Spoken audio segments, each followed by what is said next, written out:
Hello, and thank you for joining me for this month's Full Scope workshop. Today, we'd like to welcome Catherine Roscart. Did I say that correctly, Catherine?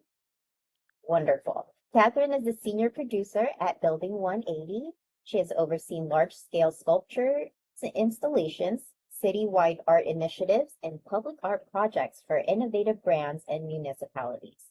Her early work in TV development at Netflix and Bento Box Entertainment informs her creative approach, and she is known for blending vision, collaboration, and precise execution to elevate artists and transform public places. Today, she'll be sharing her experience in public art with us and her new projects through Building 180.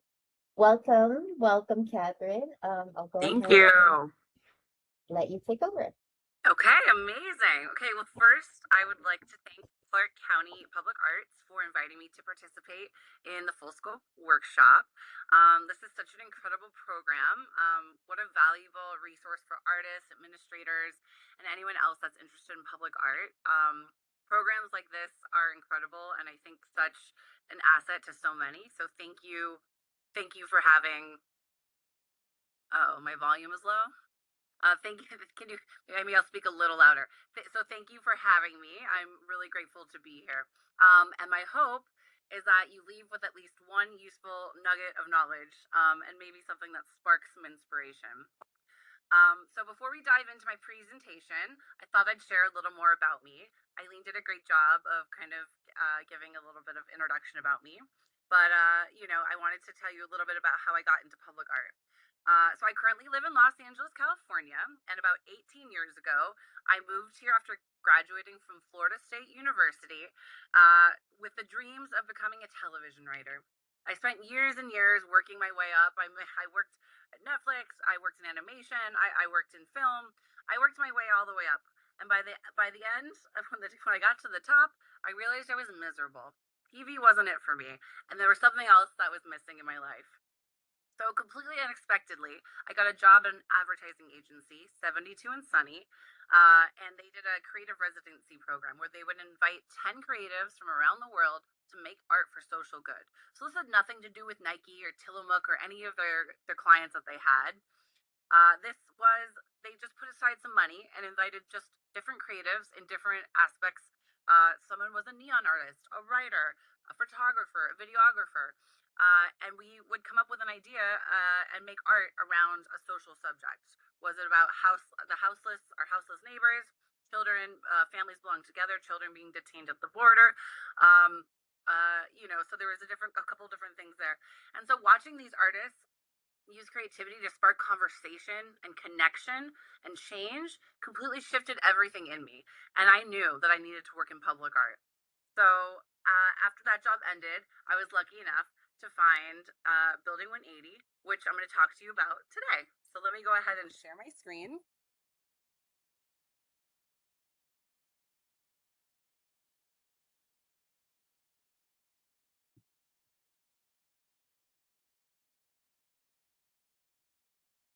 And everyone can see this, right? Everyone sees this? Yep, looks good. Okay, great. Okay, so the title of my piece is called The Process Behind the Piece. Because while public art may be made from steel, concrete, and paint, it's often held together with permits. So why this work matters? Public art matters because it's accessible. The artwork doesn't just sit behind a ticket booth or museum admission. It belongs to everyone. And whether you're a tourist, a commuter, a kid riding your bike, or someone simply walking your dog, public art has the ability to surprise you and become part of your daily life. And that's incredibly powerful to me. Public art creates natural gathering spaces. People meet around it, they take photos with it, and they use it as a landmark. It becomes a part of how people experience and navigate a city. The best public art doesn't just occupy space, it activates it. As its best public art helps connect people. It connects people to one another. It connects people to place, and it connects people to the world around them. Great public art creates moments of curiosity, imagination, wonder, and community. Those moments may be brief, but they matter. I also believe the strongest public art says something. It tells a story, it asks a question, it sparks a conversation. And public art can provide visibility to artists who may not otherwise have access to these kinds of platforms. It allows more voices, more perspectives, and more experiences to be represented in our public spaces. So, who is Building 180? So, Building 180 is a full service public art production and consulting agency. We help bring ambitious public art projects to life from concept through installation. At our core, we use art as a catalyst for placemaking, community engagement, and helping people feel connected to space and place. The company was founded 11 years ago by the two women on the left, Shannon Riley and Meredith Winter. They both had gone to Burning Man separately for the first time. And during that time, they were transcended. They were inspired. And when they got back to San Francisco, they both independently started to intern at a space called Building 180 on Treasure Island. And they started working for Marco Cochran and Peter Hudson and Katie Boynton and all these large scale artists that had this huge warehouse they were sharing to create some big, big art.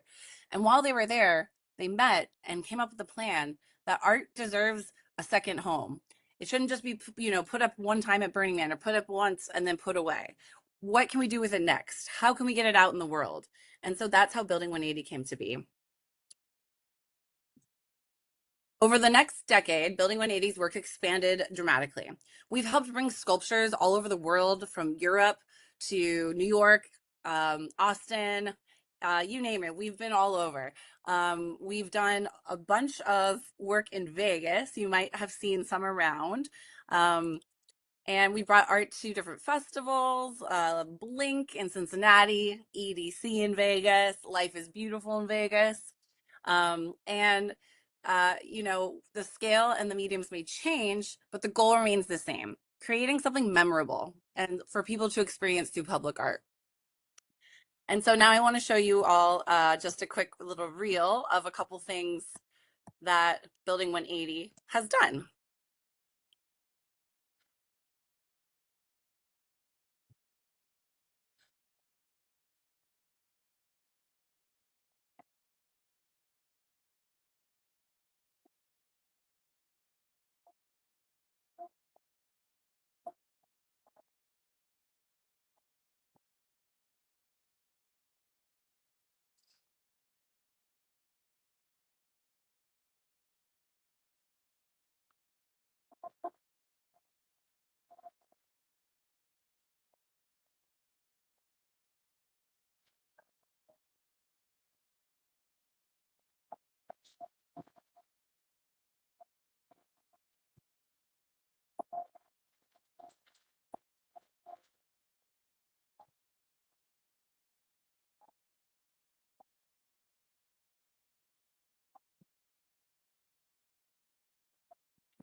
So that is just a little bit of what Building 180 has done, and a little bit about who we are and some projects that we've touched, and some of the dream team and dream artists that we've worked with. But I think while everyone's here, let's get into the thing that probably consumes most of my life these days, which is Big Art Loop. So let me tell you a little bit about the history of how this project got started. So in April 2025, Building 180 partnered with the C. Brandy Foundation to bring Marco Cochran's sculpture Revolution that you see here to the Embarcadero Plaza in San Francisco. For anyone unfamiliar with the piece, it's a monumental sculpture that represents empowerment, unity, and personal autonomy. The sculpture stood in one of the most valuable locations in San Francisco, directly along the Market Street across from the historic Ferry Building. The piece quickly became a landmark. People gathered around it constantly. They took photos, had conversations, they brought friends and family to see it. It became clear almost immediately that public art was creating energy in the city. After seeing the response to Revolution, we all felt it, the excitement, the curiosity, the sense of civic pride. At the same time, San Francisco was beginning its recovery after the pandemic. This is Sid C. Brandy, who has the foundation, the C. Brandy Foundation, who helped to create the Big Art Loop for us. So after we asked ourselves, what's possible? If this is one sculpture, what else could we do? Could we make this a citywide experience? And so we started to look around at San Francisco. We really realized that San Francisco was struggling after 2020. The city took a big hit. Office vacancies were up 4.7% from the pre-pandemic. Sales tax revenue, citywide declines since 2019. Downtown areas dropped at 39%. Population loss. Since 2020, San Francisco has seen a significant exodus of residents. And the median age shift, it changed. And that means, maybe younger people were leaving the city. And the mass exodus and San Francisco was just struggling with this disengagement and decline. And so as we were looking around, we decided that our mission was to revitalize San Francisco through large scale public art. And the three pillars shaping a more vibrant, connected city. One was sparking imagination. As a city that had taken such a hit, we wanted to bring some magic back to it. San Francisco is a place of magic, right? It is a place of the weirdos and the thinkers, and it's a place from the '60s that was ingenuity. The Grateful Dead, they invented this wall of sound. This is a place of magic. So we wanted to spark that imagination, ignite wonder through bold, large-scale art, helping people to see their city and themselves in a new light. We wanted to connect communities. People have started to become othered in these times. And we wanted to bridge divides between neighborhoods, between people, and we wanted to create space where people could come together and come outside and be with each other and to create that community again. And then we wanted to install civic pride. We wanted to build on San Francisco's spirit of creativity, and we wanted to make it a more vibrant place to live again. And our solution was public art as a catalyst for civic revival. Um, these are some stats, and I have the sources, and I think you guys will share this after. But 50% more people are more likely to linger in places enhanced with creative placemaking, and we have found this to be true just in our base research. Some of the restaurants along the Embarcadero that we've placed art by, we've chatted with them since, and they said that people hang out more. They're more likely to come in and grab a snack or a drink, and it seems they're really excited to see just the life come back to some of these parts of town that were kind of in a lull after 2020. 77% of people are more likely to recommend the site to friends and families and acquaintances. And we've seen this be true with different biking clubs, running clubs that use the art to as landmarks, and like, we're gonna run from this sculpture to this sculpture, and by this sculpture you're out of breath. So we found it to be, that to be true in our own research as well. And then 59% of people are more likely to report good health when they spend at least 120 minutes a week in nature. So that's a source we got somewhere else, but just being outside is good for you. Grounding yourself, getting a little sunshine, a little air. And then 48%, nearly half of all U.S. adults attend art events in person. So we know people want to be out. We know people want to be seeing art. We know people want to be inspired.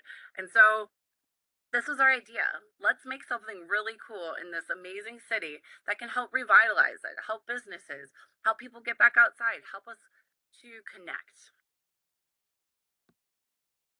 And then why now? Well, it's because it's the time, it's the right time. Civic leaders and private partners are launching major revitalization initiatives. They're cleaning the streets, activating plazas, and reinvesting in downtown. We have the World Cup going on right now. The Olympics are coming to Los Angeles in 2 years. So big things are happening. And so we wanted to create something and be part of this momentum. The policy momentums, it's removing barriers from office to housing conversations, permitting reform, zoning changes, and making urban renewal faster and more feasible, which is super exciting for us. um, cities everywhere are reimagining public space. I'm in Los Angeles, and the Santa Monica Promenade, Third Street Promenade, they just got $3 million to revitalize that. It used to be a booming, street of art and shops and restaurants, and since the pandemic, it's taken a big hit as well. And so cities want to reinvest in their city. They want to create more public space, and in that public space, I think public art goes really well. This is Naga, who's one of my favorite pieces. Don't tell anyone. Rainbow Falls. So, what we're building San Francisco as an open air gallery. So far, we've installed 25 sculptures in just over 1 year. We are building a 34-mile trail that is going to be a walkable, bikeable, rollable around the city, and we're hoping that this connects different parts of the city and gives parts of the city that maybe haven't seen public art, or maybe not a lot of tourists or foot traffic. We're wanting to just create a loop that connects us in more ways than one.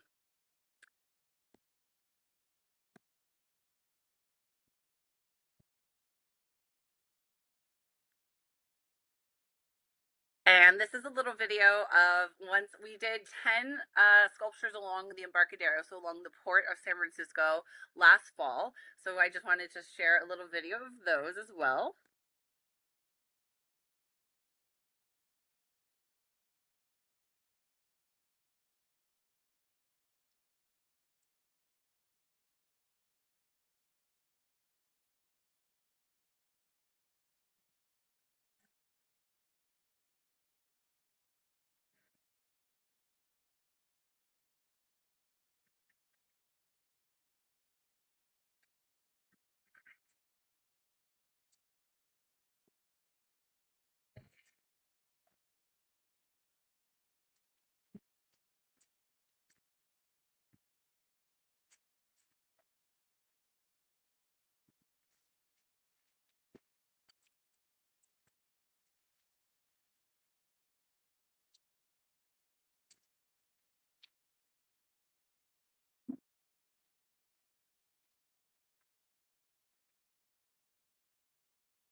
So that was a big part of the port. We're putting in another 8, I believe, this year.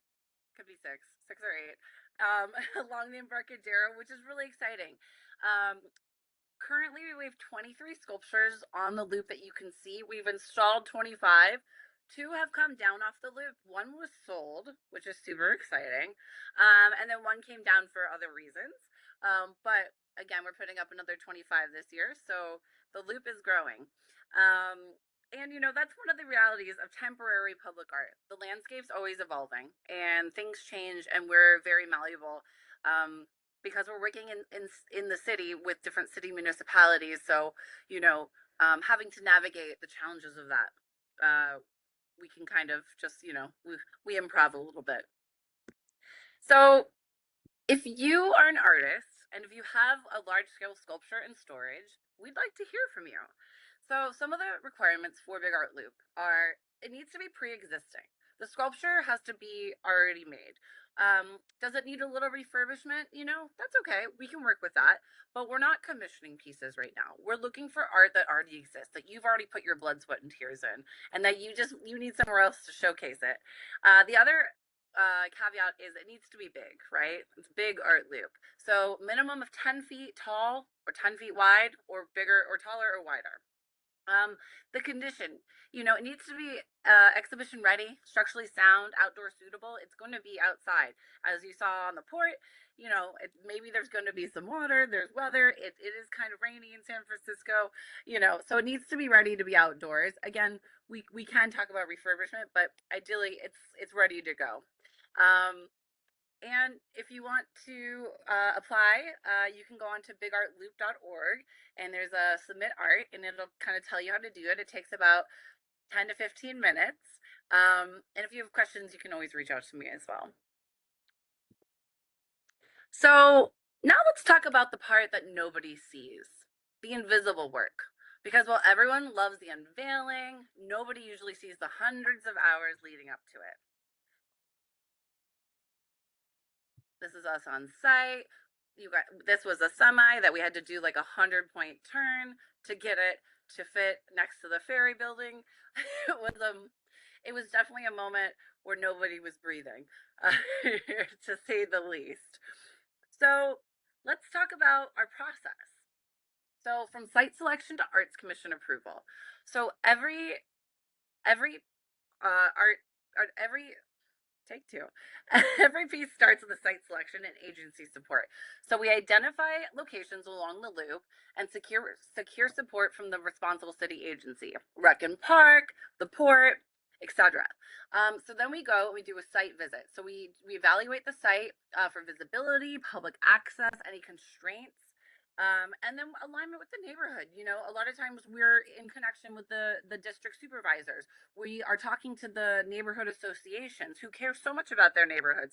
We know if they want a black or brown artist. We know if they're looking for a female. We know if they want someone local. So we're kind of thinking of those as well because at the end of the day, this is public art and the community is part of that public. So we want everyone to feel that they have a hand in this and that like this is part of theirs. We want everyone to feel excited to see the art in their neighborhood. So after we do the site selection and we make sure it's feasible, right? When we were doing the port, we realized some of the sites were over water and we could not put anything heavy or else it would fall down into the bay. So we had to change and pivot. So, the feasibility of things is a big part of it. Does a piece need a crane and can we drive a crane there? Does it need what kind of a heavy equipment? Is it going to need, 15,000 pounds of steel plate? Okay, we can't, so the feasibility is a really big one as well. Um, so after we kind of figure out what's feasible, we narrow it down to 2 to 3 pieces. And from there, we do community outreach and stakeholder engagement. So we engage the district supervisors, the neighborhood associations. We talk to local businesses, schools, houses of worship, and we gather feedback. We address concerns and we build support for the installation. And in this, we go to the Arts Commission. So through the Arts Commission approval, we present at the Arts Commission, including we need 3 letters of support from that community outreach and stakeholders. So we work with those people to get letters of support to say that they're okay with us bringing in art and they support it and they're excited about it. And so at the Arts Commission, we go in front of them. It is a live public hearing that is broadcast online, or people can come and be part of it and raise questions, or they can be there. It's a public hearing, so we go and we present the pieces. Including site plans, our letters for support. We kind of tell them what's the maintenance, what's the plan. Here's some more photos, the renders. Where is it going to be? How long is it going to take to install it? Things like that. And from there, we either get an approval or a disapproval. And so far, we've had great luck. And this is just kind of showing a little bit, here we are on the top left, talking to the Arts Commission.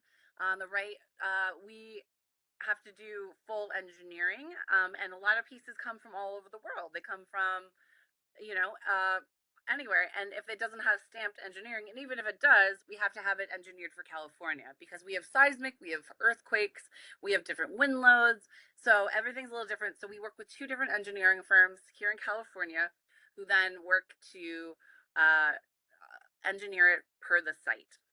Bottom left is just an example of like how many projects we have going on at one time and all the dates that we are juggling to make sure we hit. And we're installing kind of three in a week sometimes. It's a lot, but it's so fun.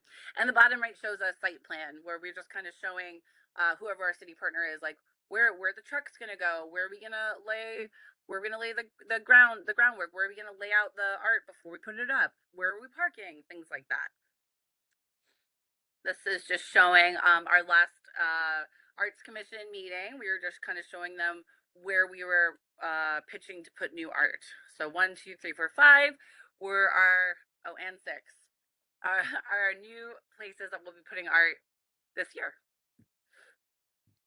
So then comes the engineering: permitting, fabrication, transportation, insurance, installation planning, and maintenance planning. So all the logistical pieces that allow a work of art to safely exist is in this section. So the engineering I've kind of talked about, and in that, we do, if there's any refabrication, there's anything that we need to add. Oh, hey, this piece is great, but it needs to now have a different kind of base plate, or you can't pour concrete into Golden Gate Park, so we're going to need to figure out a steel plate. So this is the time where we're figuring out the how, right? So next, we're figuring out the how and when with our installation. And this is figuring out transportation. How is it getting there? What's the heavy equipment? Are we going to drive on grass? Who's driving? Who's driving the forklift? And then figuring out the day of for each installation, which is my favorite part. And then we put the piece up, and from there it's up for 12 months. Sometimes we've extended them for 6 months, but the permit is for 12 months, and so it is true temporary public art. And then we also have a maintenance team that goes around every 2 weeks to check the art. And so we are constantly being stewards of the art that we put up. We want to make sure it's clean, that it's safe, that there's nothing missing. There's been a little bit of graffiti here and there, but really, we're wanting to take care of the art for the artist, for our city partners, and for the public. You want it to look good in your neighborhood. And then finally, the saddest part, the installation. So then after the year, we work with the team again and we do the whole entire installation in reverse. Here we are on site.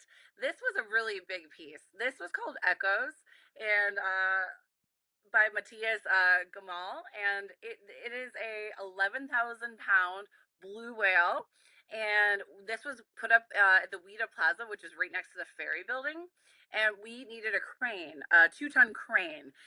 This is also a very, very, very busy area where people commute, and they commute to the ferry boats, and the boats are all behind this. So for whatever reason, we decided to put this piece up during the afternoon commuter rush hour. And it took a team, I will say, and it worked out great, but it definitely took a team. And so I've been talking a lot about Rec and Park, right? So Rec and Park, we go through the Arts Commission, but working with the Port of San Francisco is completely different. So this is just a little example of one of our applications to be able to put up art along the port, having to fill out, okay, so many pages of permitting, and then all the engineering. So this process is a little different. We don't go to the Arts Commission because the port is a private entity, but we do have to present to the port commission. So a little bit different than the Arts Commission, because it is their own entity. So there's a lot. And here we are installing this whale, which it started in the afternoon and it went until the morning, if you catch my drift. But we got it up and it's beautiful, and it's a really interesting piece. It's interactive. If you go up, it will play sounds of the blue whale, and it's a piece about recycling and just respecting the ocean and these beautiful creatures.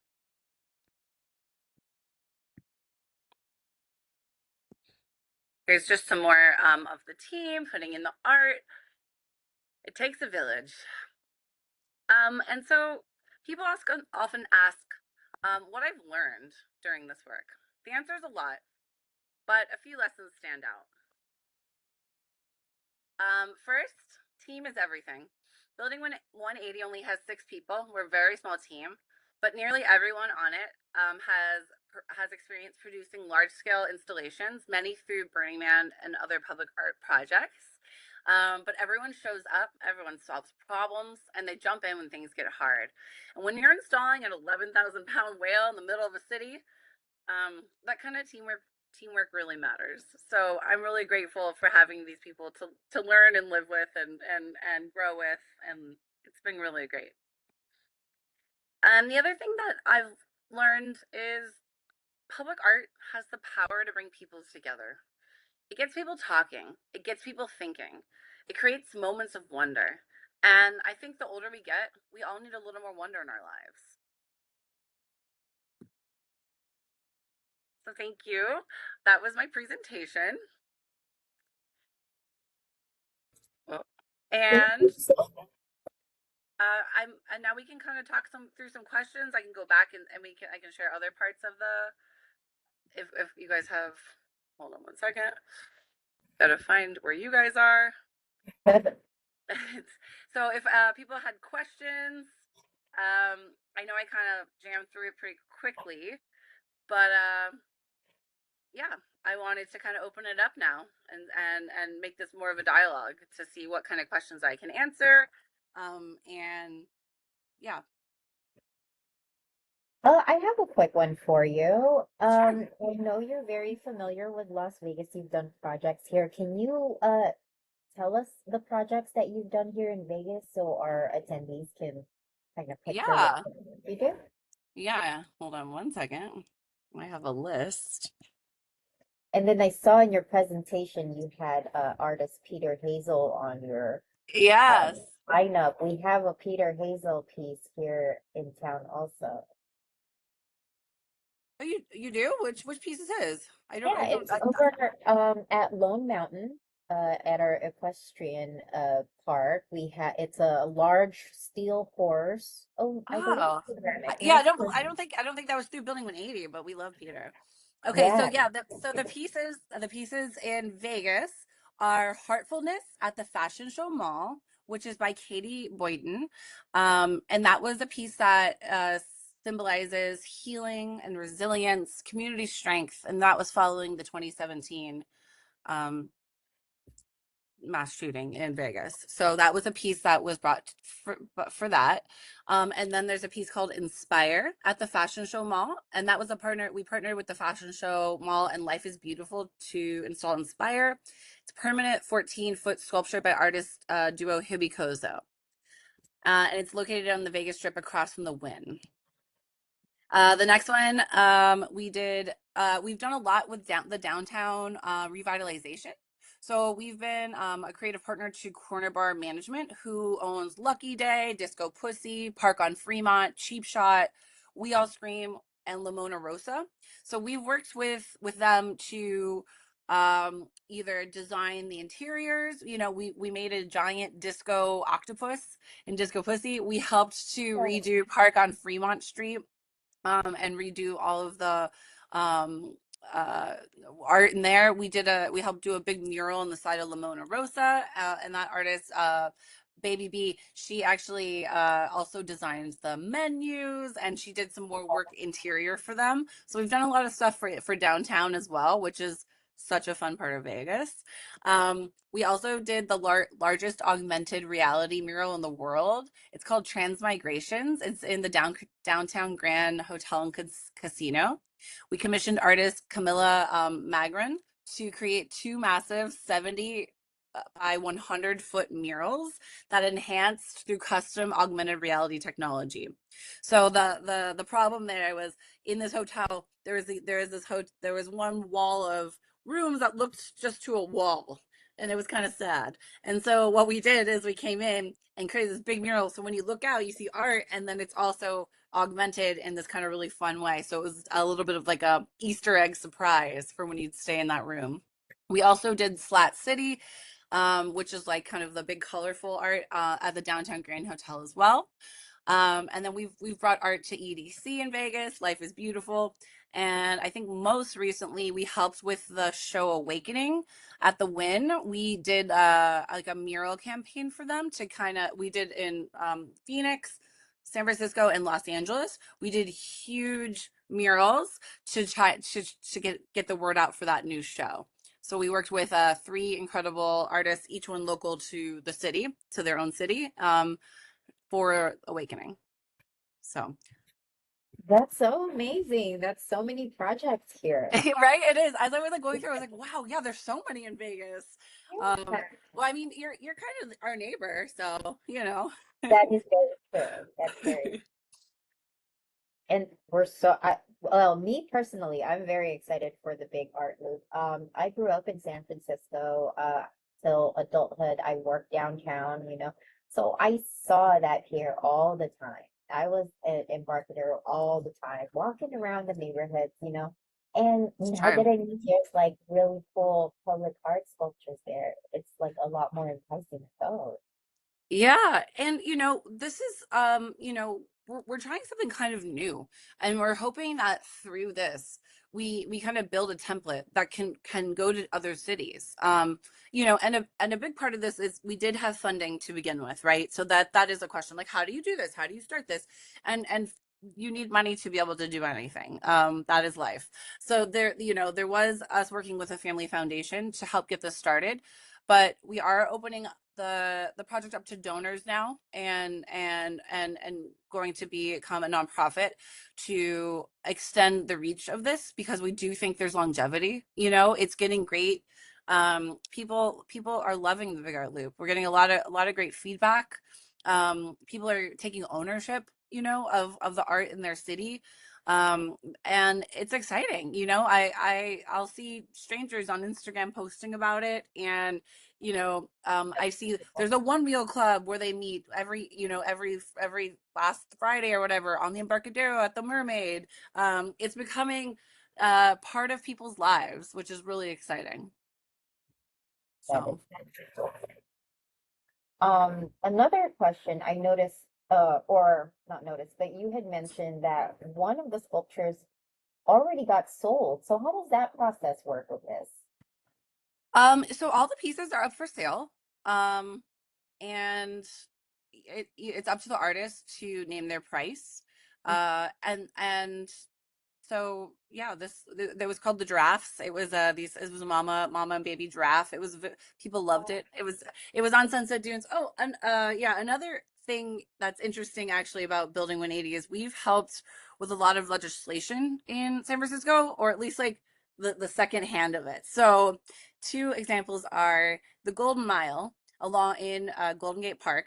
There is a stretch of the Golden of Martin Luther King Boulevard within the park that used to be very, very busy. Everyone driving through the park of Golden Gate, very busy. And the city voted, the community voted to close down. I think it's about, don't quote me, I think it's 2 to 3 miles, to close it down. Maybe it's 1 mile. San Francisco is only 7, so maybe 1 mile, um, to make it for bikes and for roller skaters and walkers, and for people to be able to just have more space to have exercise. And it's called the Golden Mile, and we've helped bring art sculptures there as well as brown murals. And then beyond that, the city then voted to close down the Pacific Highway at Sunset Dunes, and they closed down a portion of that used to be, again, commuter, lots of cars, and they closed it down. A little controversial. Some people love it. Some people Yeah, are mad, as you I can could say imagine. that. But now there's this gorgeous, giant walking path that was a car driving road, and we've added art and ground murals. There's a skate park, and people like have now the space to be able to go and walk next to the beach and take in a sunset. And so that's been really, really fun to be able to bring art to these new parks, which is super exciting. Oh, that's so wonderful. I love hearing that. So much development going on. Yeah, San Francisco, they're putting a lot of resources and a lot of time into revitalizing the city, and been going there regularly since 2020, and I will say from 2020 to today, it is a completely different city. It was a ghost town in 2020. And it is booming. And I like keep begging my partner. I'm like, can we move there? I'm like, I love it. There's just so much to do. There's so much art. They're having free concerts. Like, Dirty Bird, who's a fun DJ, just played a concert at Revolution at the Ferry Building. There's a lot of activations that are happening just naturally with the art and around the art, which is really exciting. And it's just amazing to be able to see community come back together in a time where we all feel a little bit divided, to find the things that we all can come together at. We all like to be outside, we like to dance, that part has been really incredible to find that community within the entire project. That's beautiful. And oh, as always, art brings everyone together, right? Yeah, and it's been fun. We work with with a lot of different community associations. So we'll go and we'll speak to them, and we'll hear their thoughts and good or bad. And it's just been incredible to be part of those associations as well, to really understand what's going on in their neighborhoods and like who are these people and what are these neighborhoods, what's the history in them. There's so much history.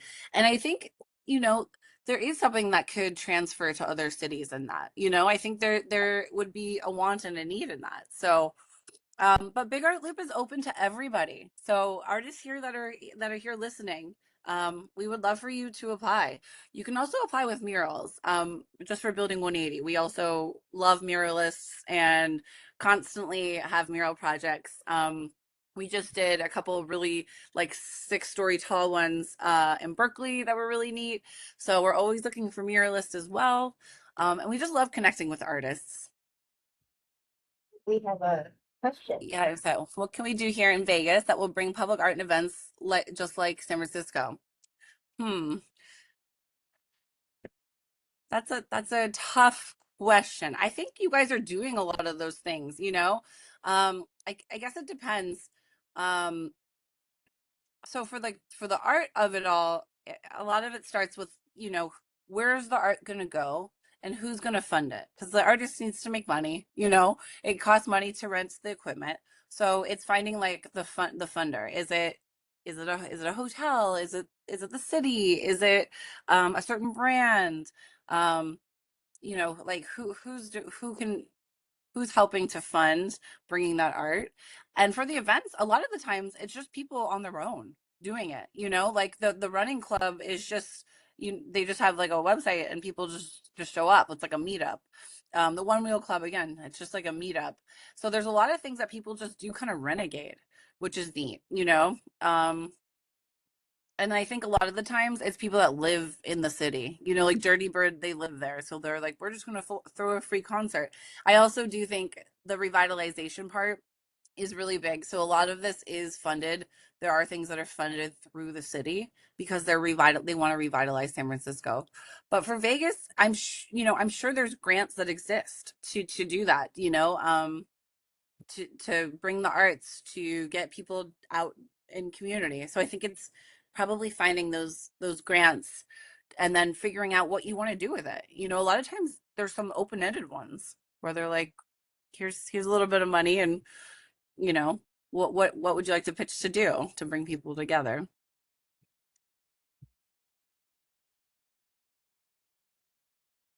Uh, could we send an email to your ad? Yeah, sure. Of course. Yes. Well, I can share my email. Eileen, how will you share it after with the group or should I put it, is there a chat in here or? There's a chat in here that you can put it in. I'll also post it on our website once we're done with this workshop. We usually have this recording posted on our website with all of the information. So your email address is definitely going to be there, or at least Okay, uh, yeah, the link that, to Building 180 to connect yeah. them to. But yeah, feel free. Yeah, feel free to email me. I'm available to chat anything you need. Okay. How does the Building 180 team budget for long-term maintenance of work you produce? Working in public art production, I found that there's often limited funding to help support initial maintenance, and that the work financial responsibility falls back onto the production team or the artist. That's a really good question. So the way it works for Big Art Loop is in our funding. We pay out the artist fee. We help cover all of the installation costs. So shipping, renting equipment. Is the artist coming from Brazil and are they bringing a team? So they're going to need to fly here, So we cover costs for install and then we hold that money. We also hold that same amount of money for deinstall. But in that, we also build out a maintenance fee. So again, the art's only up for a year. And we have built out a budget to have we have two people on our team where we go and we do everything. We're washing off bird poop. We're like some we had with Rec and Park. Some of our pieces, they're big riding lawnmowers. They can't get right up to the piece, so we have a weed whacker and we go out we weed whack around the art. And so we've got a team, and the way it works is we'll get a maintenance call. So maybe someone will call like 411, or if it's the port, they'll see something that's going on. They let us know. We have a whole log, and so we keep all the money, Stacy, and we make sure that it is not on the artist. And if we need the artist to come and fix something, we pay them for that. So we are working on our beautiful piece, Coralie. She has a little bit. Kids love to climb on it, so she has a little bit of some loose pieces right now. So we're working with our artists on how are we going to bring out, she needs to weld it. Welding is a little bit spicy, like on site, so we're figuring out with the fire department, how are we going to weld, and what's that going to cost, because we never want the artists to go in debt or to be inundated with costs. Like, we want them to be able to eat and make more art. So that's a great question.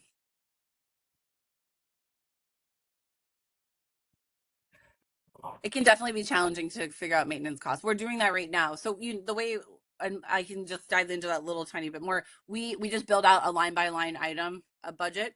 So like we know the welder is going to cost $100 an hour. We know like this is how much it's going to cost for the generator, and we kind of figured that out.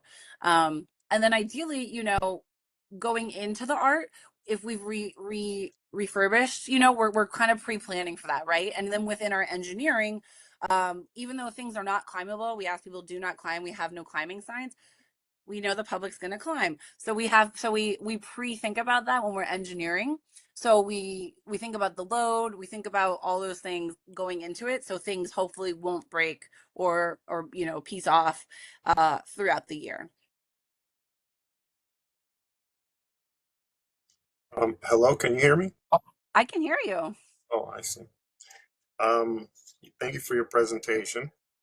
Um, so I did have a question about, let's say, temporary versus permanent, and Hmm. what you guys are doing. You guys automatically pitch it as temporary, but do you guys ever pitch permanent to the city or to the port or So what? so I wish. So the permanent art process in San Francisco, at least, and I don't.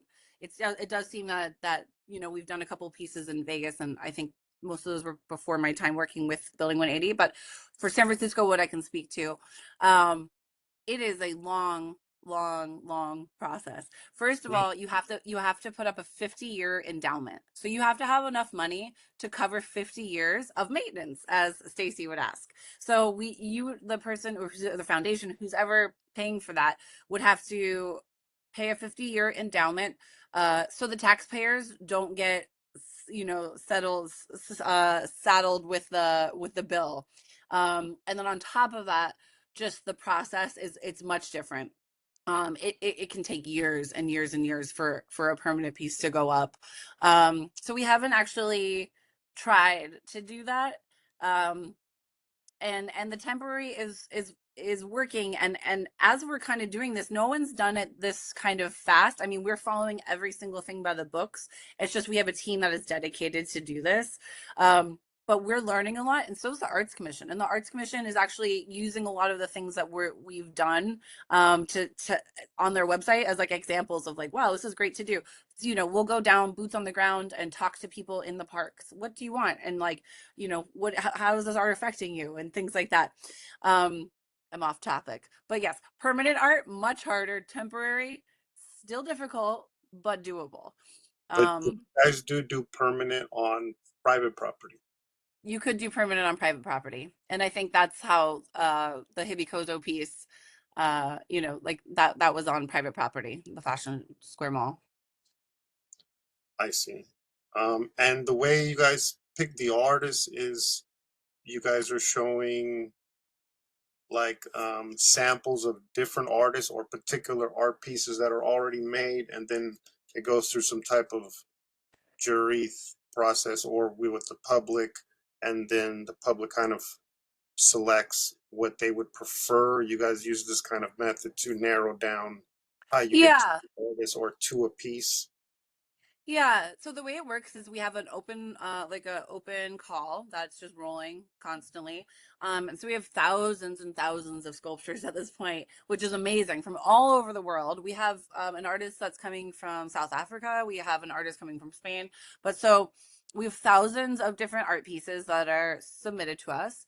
And as we receive them, our team kind of looks through, where's the piece at, like, what's it made out of, is it going to last a year, if it's something that's inflatable, I don't think that's going to work.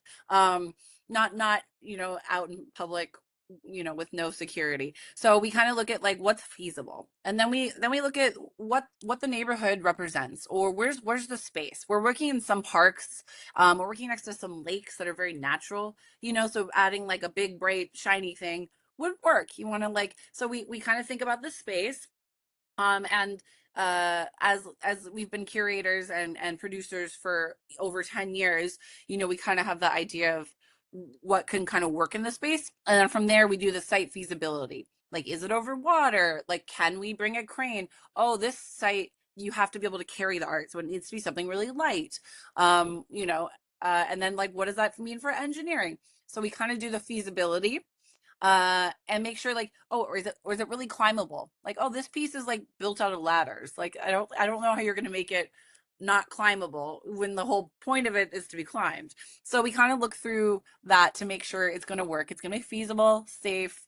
And then from there we kind of narrow it down, also working with our partners, right? So the port, they have some ideas of like, we really want a light piece here, or we really want something that is ocean theme here. So then we kind of go through, or working with Rec and Park, they're like, we would love something that speaks to the history of like the bison in the park. So we like happen to have a piece that is about a bison. We're like, oh wow, so we kind of work with our partners, and then we narrow it down to 2 to 3, and that's when we reach out to the community, and the neighbors and the schools, and we just walk around the park and show them like, what do you think?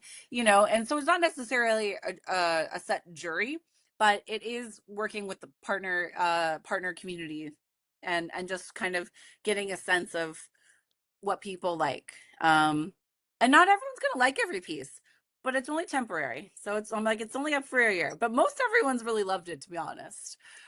There's only been a few that didn't love it.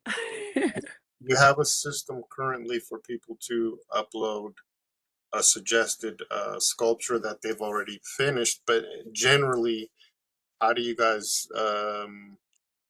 do it with your muralists? I mean, some people were asking about an email, but is that the usual way that you have a muralist roster, or what do you? Yeah, I could actually. I'll send. I have a link. I'll put it in here too. I have a link that I can send everybody. You can submit your muralist application form as well. So we have one for this, goes into like our database, where we can, it's just an easier place for us to be able to see everything in one place. So this would be the best. And let me just go ahead, since we're here, and I'll just also put the sculpture one in here. Um, so yeah, this would be great. You can apply, and put your email, if you have a LinkedIn, if you have a website, maybe a couple of pictures of example work, how you like to work. We work with artists that do graffiti and do spray art, so spray can take two, spray paint. And then we also have artists that work with paracloth, where they paint it in their studio first. So just tell us a little more about you, and you can apply.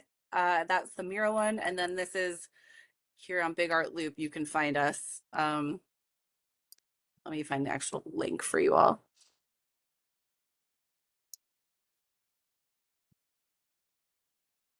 And for the muralist, that's for building 180. We're not doing murals with big art loop, at least not yet.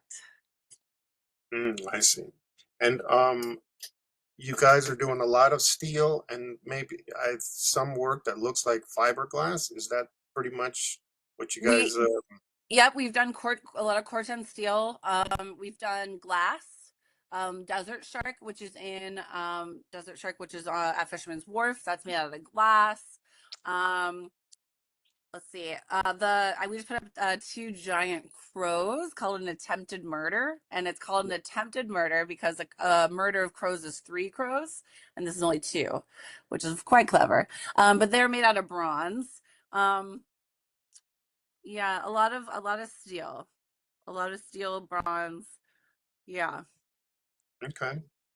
Yeah, just And so pretty much no wood. wood is going to be tough, probably, because it is quite wet there, you know? Um, That makes sense. Just yeah. asking. Yeah, Mhm. yeah. Wood No, would be no. tough. We have another piece that's steel and then dichro acrylic. So yeah, it's mostly steel and glass. Yeah. Well, oh, and there's maybe just one last question. And then, on a practical thing for somebody, let's say on a bicycle, how many miles is the loop? Pretty much like, how long would it take somebody to do that loop on a bike? Yeah, So the whole thing is 34 miles. It'd be a pretty big day. But there's different pieces of the loop, which is really fun. So recently I was in San Francisco and I did like the whole Golden Gate Park down to Sunset Dunes, which like it took me an hour. You could do along the entire Embarcadero, which is really fun, and that like you're along the water, and that can take you 40 minutes or so. But like, cause I imagine you get like on and off your bike too. You know, you want to stop and kind of see the art.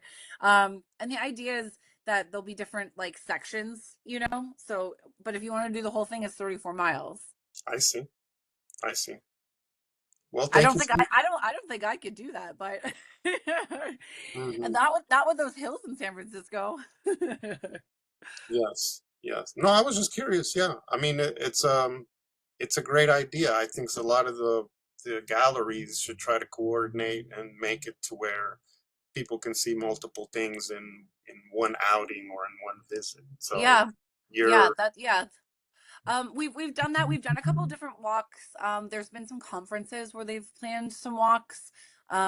And when we did the port unveiling, there's four pieces that are really close together. So we basically like had a big community parade, and we had like a band, and we just walked the sidewalk from piece to piece and kind of chatted with the artists at each one. And yeah, so the idea is where you're making it an experience a bit instead of just kind of randomly, you know, making it a cohesive loop to create an experience and something to you want to come and visit. You know, San Francisco is already so incredible and so beautiful and has so many incredible little nooks and crannies and homes, and so just adding a little more magic to a city that's already pretty amazing.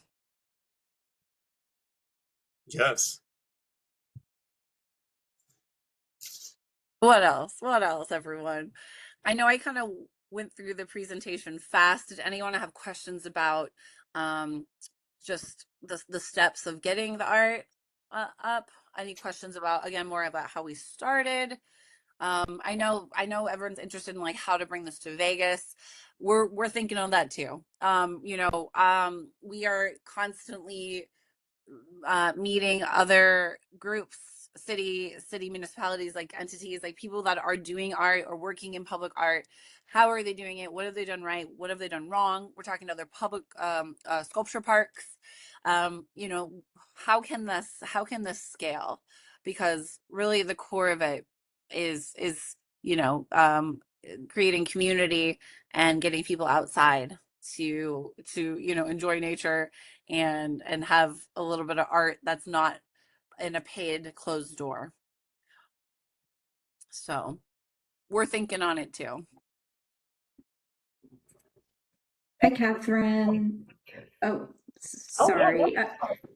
Thank you. Thanks so much. Hey, so I'll speak instead of typing my long questions. Sure. Thank you so much for your time and for just sharing kind of your experience with the Big Art Loop.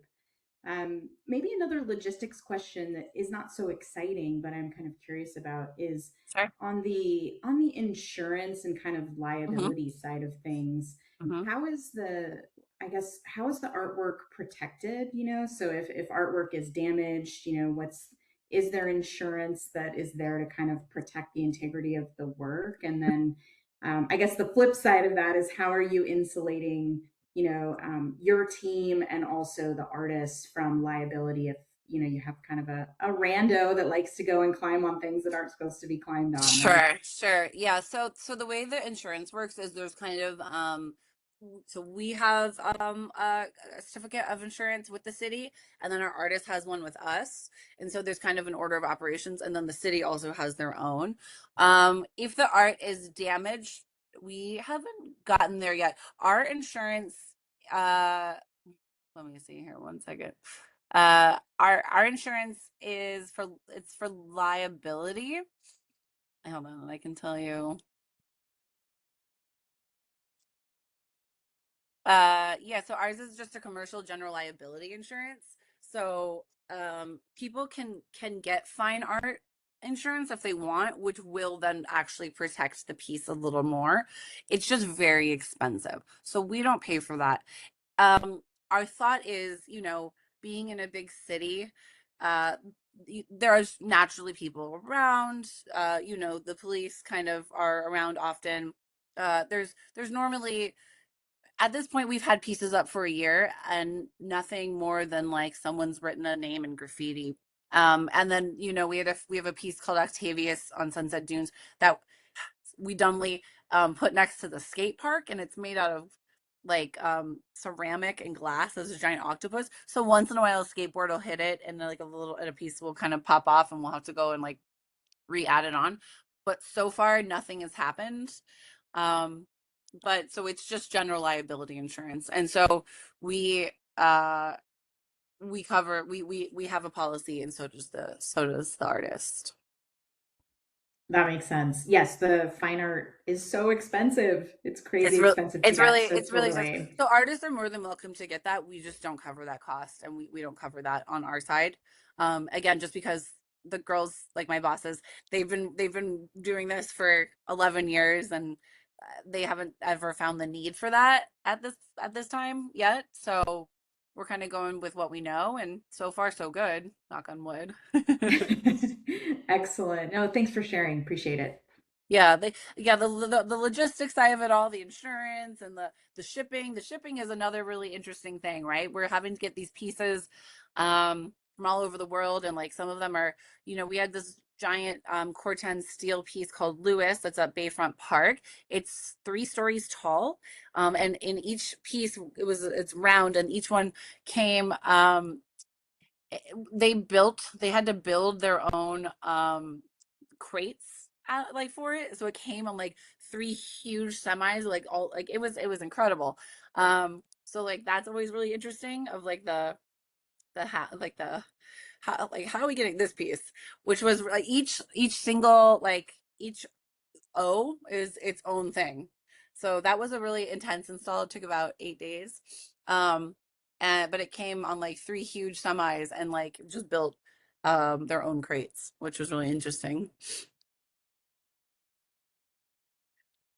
That piece looks like it was bolted together instead of welded, correct? This was bolted, yes, correct. Hmm. Okay. It was a team of 4 people. They had like 3 big pieces of equipment. Took 8 days. And it was just it's basically a puzzle piece, right? Each one was numbered. And so he just like has his little map and his crew, and he's like 1 to 2, 2 to 3. Like it was all numbered. It was I was the producer for this one. So it was really fun to be on site and to watch it come together. It's 3 stories tall. It's quite massive. Um, I was like, let's make this one permanent. It was a lot to put it up. I don't want to take it down. Of Can I ask you one more question now? So for you course. guys pitch something to the city, and it's going to be temporary. The city gives you guys the permission. And they also pay. Nope, the city does not pay anything. So we are funded. currently by a foundation called the C. Brandy Foundation. And we are also uh, getting our 501(c), and we are going to be becoming a nonprofit, and we are going to be opening up to donations and donors. Um, so the way it works is that through the foundation and then eventually through donations, we will continue what we're doing now. So the city doesn't pay anything minus their time. This is not their full-time job. San Francisco is very busy. They have a lot of other activities. It's the World Cup right now. They have marathons and beta breakers and concert and outside lands. So they're very, very busy. So the only thing is that they work with us, and that's time. But they don't pay anything, and there's no tax dollars. People, so it's all just privately funded right now. So the original foundation is kind of, their motive is a little bit more like for the love of San Francisco, because this is a lot of stimulus for the city of San Francisco. Exactly. So they've lived there for about 15 years. The husband and wife, Sid and Karen C. Brandy, and they just fell in love with the city. And this is their home, and they love it, and they wanted to give back because they could. And so they love art, and they love the idea of like they walk along the Embarcadero, they walk Golden Gate Park, and they just saw kind of a need. And thought like it'd be fun. Let's put some art, why not? And it's really fun to watch people when I'm there, to watch people stumble upon it. It's really fun. That's kind of my favorite part of working in this job, is watching people interact with the art. That's always my favorite. Because whenever I stumble upon something amazing, a great mural or an amazing sculpture somewhere, I'm just so amazed. And Marco Cochran has a piece in Vegas. It's next to the MGM Grand. I'm sure you guys have all seen her dancing. I believe I know the piece that you're referring to. Yes. Yeah, so that's the same artist that did Revolution with us. Hmm. Also, Katie, who did the heart, she Yeah. did, did a full scope like what you're doing right now, a very large, Yes.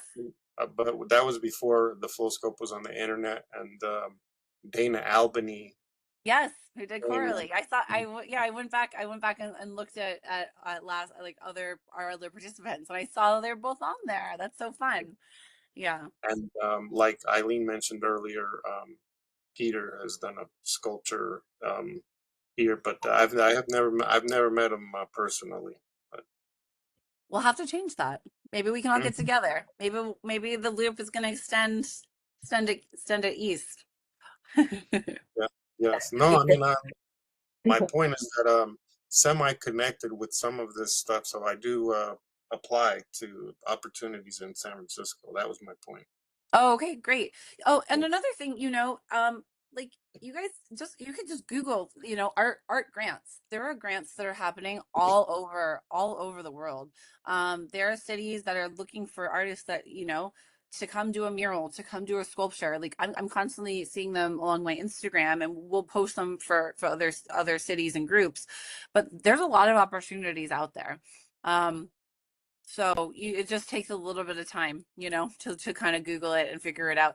And it is kind of a process to kind of blindly apply to an RFP, but um, if you've got the time and the energy, like it's possible. So we see a lot. It feels that there's even more these days. So I think that, you know, art is coming back. Art is you need art in a time of questioning, So I absolutely agree. Correct me if I'm wrong, Vision, that archway that was just up there, that oh, glass, that colorful archway, wasn't that in area 15? it was. Yeah, this is Pulse Portal by an artist called Dicro Davis. And he works with Okay. Dicro Acrylic. Mm-hmm. And you're right. Yes. It was in Yeah, Vegas. I do Good remember eye. that being there. Yeah, That's good eye. beautiful. It really is. It was really beautiful. I was the producer for this one. And it was really fun to help with it. And I actually got to like help, like we kind of built each of the triangles on site, which was really fun. So I got to be part of that. Uh, So it didn't come in one piece. You had to assemble that as well. You wish it would have, but Yeah. again, it was a puzzle, and that's the other thing too with shipping. Some a lot of times it some of the pieces are one piece. Like the big robot here on the bottom, Dr. Fisharian's, that came in one piece. So like it was like dropping this one's steelhead. If it's in the middle, the second one in, they literally picked it up with a forklift on like on a string and like and set it down, and that was it. It was the easiest one. I was like, wow, it took about 7 minutes. That sounds So nice. sometimes it comes together, sometimes it comes in 100 pieces. So but that's the beauty of it. It's fun putting it together. Yeah, And again, everything is engineered and inspected, and we have inspectors on site. So we want to make sure it's safe for the public. that's amazing. And that is a lot of work making sure you have all of your ends, taken care of, like engineering, having the right people there, GCs that you have to contact, all of the people that have to do quality assurance, like they all have to be Hmm. present during this whole thing. That's amazing. That's a lot of work. This one, Naga, and the Captainess. This is the largest art piece that's ever been put up in Golden Gate Park. It was actually such a feat. So this is called Rainbow Falls, and they had to drain the entire lake to pour concrete to add Naga. Here's the funny thing: a lot of these ponds and little lakes and they were there before there was a rec and park department, right? San Francisco's pretty old. So Yeah. when we went in asking questions, they said we don't know. We don't have those plans. Like that existed before we were rec and park. So we kind of helped them discover more things about their own park, which was really exciting. Oh, Um, that's amazing. Naga's a really cool piece. He also blows bubbles every hour out of his nose, and he lights up at night. That's beautiful. And it lights up. That's amazing that it's a Hmm. water sculpture and it has a light element. I love that. Yeah, he's a water serpent. He's a water, yeah. It's beautiful. So you guys had to even look for how to hook the electrical components in. Was that something that you We well, had to? yeah, we'll hire either we'll work with the Rec and Park electrician team or the port electrician team to help us hook up power, or we'll bring on someone that's certified. We just did a piece called Seed of Self that needs power, and so we worked with actually we worked with a landscaping company since we needed it trenched. So they had to go underground to be able to pull the power. And since they've done that, for hundreds of gardens and what, so we hired them and it was great. So that worked out. And then we just worked with the Rec and Park electrical team for them to hook up the power. And, it's thinking outside the box. Some of the things that come at us, we're like, who do we call? Like, who's going to trench this? And I'm like, how about a landscaping company? Like, they would know. So, it's been really fun to kind of learn along the way and working with the city. There's definitely you have to be very malleable in everything you do. So it's been really amazing, and I hope one day to bring it to other places. Yeah, hopefully Vegas next. Yeah, that would be great. Well, going back to what you were just saying about that installation, um, that's one of the things that I do want to kind of address with a lot of our local artists, and maybe you have a better insight on it. When creating a lot of these public art pieces, sometimes our artists don't have the resources or the means to create the large pieces. And Mm-hmm. I don't know how to, I don't know how to let, I don't know how to figure out how to connect them with fabricators. But I think Sure, sure. that's where a lot So of our are yeah, at. yeah. I think so so working with a fabricator, you probably still need to pay them, right? So it's finding donations, it's finding funders to help, build the art. I know at least through Burning Man, there are a lot of they have their honorarium, and then there's other groups that you can apply for to get money for your art. Um, I imagine you probably do have to bring it to Burning Man, but beyond that, yeah, there's amazing fabricators all over that would love to um partner with amazing artists. And again, I think it all kind of comes down to, like, do you have donations, and like who's helping to fund it. um I know, for at least for like Naga, they fundraise that, and they worked with like hundreds of community members and like kids and family and people who came, and each little hand, the big sea serpent, each scale is like handmade, and so they had like hundreds of people that would come in the weekend and just like volunteer their time. So like also the idea of like getting the community involved if it's safe, right? Like you don't want them like coming in while you're welding or blowing glass or something like that, but is there a way, like, we also, with Building 180, we have a nonprofit called Paint the Void that we started in 2020, where when all the businesses were being boarded up in San Francisco and people were losing their jobs and had no money, we fundraised money to be able to pay artists to go out and paint these boards. And since it wasn't permanent, it was a board that's going to come down, we didn't have to get any permission. So we kind of went around a little bit, but we were able to pay artists. And then beyond that, Paint the Void's become something even bigger than that, where we've done tons of community murals all over San Francisco. So the idea of bringing in the community is another way. And so Paint the Void, we've had tons of schools and families and community just coming out to be able to paint, and that is like, so I think like also in these large scale sculptures or other projects that artists have, the idea of like thinking outside the box. Can you make a community? Can you have people come and help paint, the sculpture? um what are ways where maybe you don't need to, cost an arm and a leg, and you can work outside the box a little. That's a great idea. I love that. And that brings in the community into the project as well, which, that's always a great thing. Right, that's always, it's been really fun, on the ones I've been part of, just being with like the kids, and it's, Yeah, having just the creativity, and it's just really sweet. The energy is always really good. I love that. That's so great. Um, well, any other questions? It looks like we're nearing 4:30. Um, do we have any other questions from the attendees at the moment? Okay. Well, if not, And I if put, you yeah, I put my email too, so anyone, feel free to reach out to me. I'm always here to help make connections, answer questions, anything I can do to be a facilitator, to help.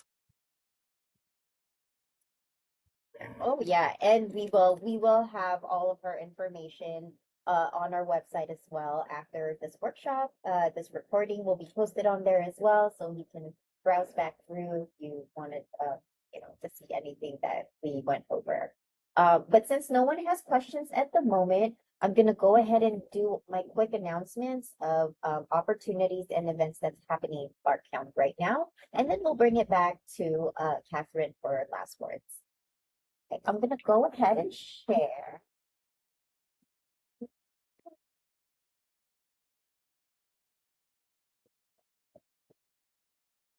All right. So really quick, thank you for joining us today at Full Scope Workshop. Next month's Full Scope Workshop will be an open conversation with Clark County Public Art staff, which is most likely me. Attendees are invited and encouraged to bring their questions about public art. Staff will answer inquiries about past future submissions, application process, evaluation process, document building, anything that pertains to public art that we can help you with. We will talk about it during this workshop. Attendees can also join either online through WebEx, just like this, or you can come over to our Sunset Park office and join us in person as well. So that will be the third Tuesday of July, July 21st at 3 p.m. to 5 p.m. Our address is also on here, and if you are going to join us online, we have our link as well to RS.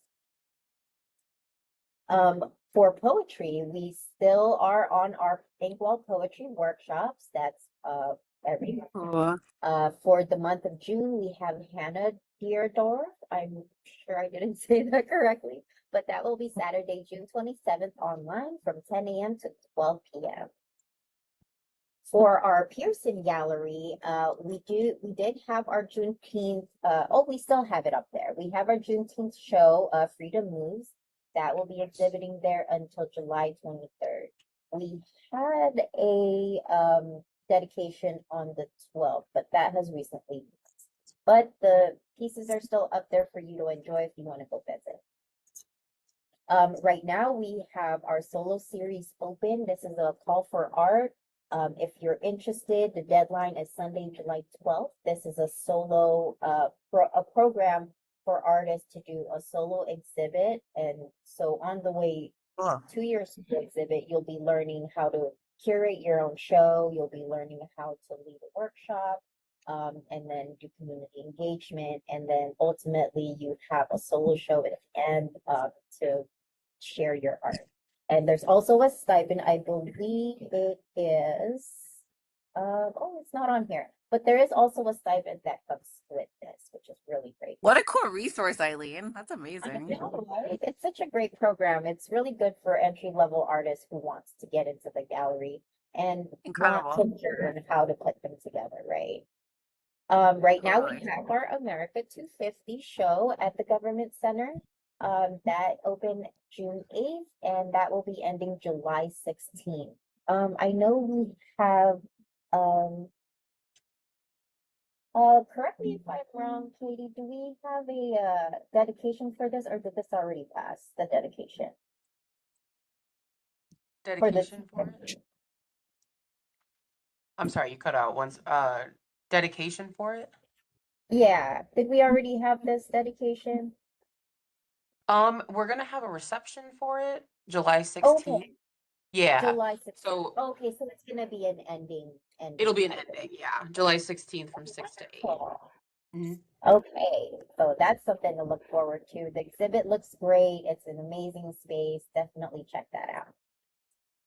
And then we have our art calls for the exhibition space. So in the rotunda, after the America 250, we are looking for artwork, and the event is called Be Home Soon.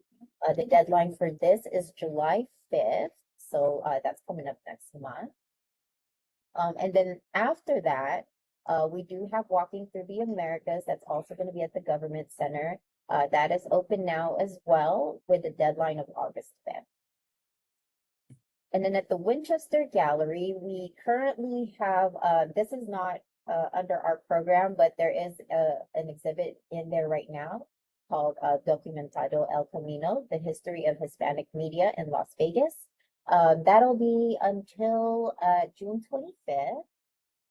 Oh, no, I'm sorry. The dedication was June 25th, but that'll be up for a while. And once that is done, we will be opening up an art call for that space called Desert Pool. So that'll be very exciting. Please keep an eye out on that. Right now at the Wetlands Park, this isn't our gallery Oh, either, yeah. but we do see it once in a while. Cool. We have Essence of the Wild in their habitats right now. And then at the other gallery, we have Unbound, and it's the 4th annual plein air painting invitation. So that's at the Wetlands, Catherine. I told you about. Yeah. So You guys definitely have a check. lot going on. I'm Yeah, coming to we have a Vegas. gallery there. We have a whole nice space of just like finding out information about the wetlands. It's a beautiful space. Right now we also have temporary Yes. installation. So this one's at Boulevard, this one's at Winchester. We also have 2 at the Boulevard Mall. We just extended it until July 2nd. So these temporary installations, they are music boxes. You crank them and they play music. And so right now these people that we have out, we have local musicians who had put in their music, and we put them in these pieces. So now it's What? Where's music. it? Yeah, Where's it's it? Where's beautiful. it going? Where's it going when you guys are done with it? Bring it to the loop. I love it. Well, we're not sure because they're not our pieces. So we Oh, have sure, sure. selected, they're Yeah, called what a beautiful piece. I love right. it. Yeah, so they're called Lamont Studios. They do a lot of these Oh, Lamont, digital we're doing. installation. Oh, we just pitched. We're pitching a piece of theirs called Big Apple. Oh my gosh, that's awesome. Is that going to be part Yeah. of the big art as well? Well, we're hoping. We just submitted it to the Arts Commission yesterday, and then we go and do our public hearing with them on the 25th of June. But Lamont Studios, yeah, we know them well. Yeah. Oh, that's so exciting. Well, we can't wait to see that piece. That's awesome. Yeah. And then we have a design presentation. So this is our next public art project that's going into Las Vegas. It is called the Red Rock Legacy Trail Sculpture. We're having our top three finalists right now, and they're going to do their design presentations, and that will be this Cool. Thursday at West Career and Technical Academy. Will these So the be public, permanent pieces or will they be temporary?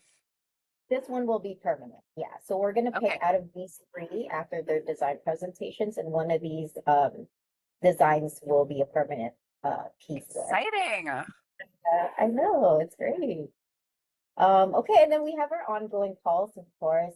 If you are an artist and you want to kind of see the other side of things, sign up for our project evaluator roster. We usually pick out of that when we have these projects and we need to put a jury panel together. We like to pick from this roster artists that are local so they know the area and they know what the community wants. And then, of course, we have our call for qualifications for musicians. This is another roster that we have ongoing. We usually pull from this roster for our dedications, receptions, any type of event. We'll hire a performer to do a live performance during the event. So it's really fun. Cool. And then our art committee board monthly meeting. We have a monthly meeting, of course, for our board committee. This is where we discuss our current and future projects, what we're going to be doing, what we're doing right now. So a lot of information about what's happening with our town. It's also a great way to meet the board committee members. Also a great way to network with other artists. It's a good meeting to sit in. Definitely. And then we also have other resources in town, not just Clark County. City of Las Vegas also have a lot of art calls right now, requests for qualifications. We have their link down here. Just to let attendees know, you are going to get this in your email after the workshop, so you have this on your hand as well. The link is down here if you want to check out any of these calls for City of Las Vegas. We also have Henderson Public Art and Galleries. They also produce opportunities for public art. Again, here is the link to their website, so you can check those out. And then last but not least, Nevada Arts Council. We usually push all of our artists to Nevada Arts Council. They are our main art hub here. They have all of the events, opportunities, all of those amazing things. They also offer grants and funding if anybody is interested. Cool. And have really great programs to get artists started. And I think that's all we have. We do offer one-on-one meetings as well for local artists. If you want to talk about anything public art, or if you want to go over your documents or your submissions and get some feedback, we are always available to help you out. All right, well, I think that's all of my show. Let me stop sharing. And then we will go back to Catherine for last words. First of all, amazing. What great opportunities you have. So much. So incredible that you guys are, have so much to offer. So amazing. Incredible. So thank you again. And, I truly believe that great cities, they're not shaped just by their buildings or their casinos, the infrastructure, but by the experiences that they create for the people who live there or the people that visit there.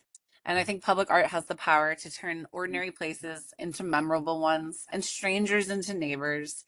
So just thank you for the opportunity for me to share our story. And I hope that you guys leave inspired to keep bringing more art and creativity and wonder into the world. So thank you. Oh, thank you so much, Catherine. It's been lovely to have you here. You've given us so much inspiration, so much to think about. Um, wow, I will definitely try to take a trip out there as soon as possible to check these out. And so Yeah. much soon, right? So, Yeah. one last question for you. Mhm. When when is the end of this whole project, the big art week? We are slated to for 3 years. We just finished year one at the end of April. So Okay. so 2029, right? Am I doing the math right? 27, 2028? 2028. There we go. Right? Yes. All right, 2028. time. We have time to I'm go like, there. hold on, let me do the math here. Yes, 2028. Well, that's So, and awesome. hopefully, and Yeah, hopefully, hopefully it extends, but that's the plan for now. It was a 3 year commitment. So, that's wonderful. And this has been such a wonderful workshop. Thank you so much for your time and thank you for being a speaker for us. I would really thank you. love to speak to you more outside of this Yes. workshop and Yes. maybe I would love to keep talking, Eileen. yes, So try to see that'd be great. and get you over here and get some public artworks going. That would Yeah. be And actually wonderful. my partner just got on an airplane to come to Infocom. He's coming to Vegas, so he'll see you guys soon. Oh, that's wonderful. Yay.